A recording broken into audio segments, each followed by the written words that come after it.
الكرة طول الوقت بتتطور، واحنا في الاصل مطورين. الهجمة لما بتتبني صح بتنتهي بجول، واحنا عندنا شغف بالبنى.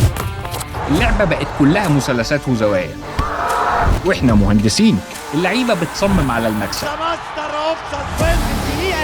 واحنا بنصمم وحدات دايما بتكسب. عشان نفهم اللعبة بنشوف الخرايط، والخرايط دي لعبتنا.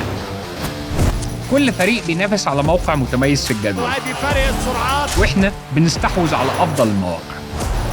على مدار 75 سنة قدر الدوري المصري يوصل بالكرة المصرية للسحاب، وفي سنين قليلة قدرنا نكون أول شركة متخصصة في بناء ناطحات السحاب في مصر.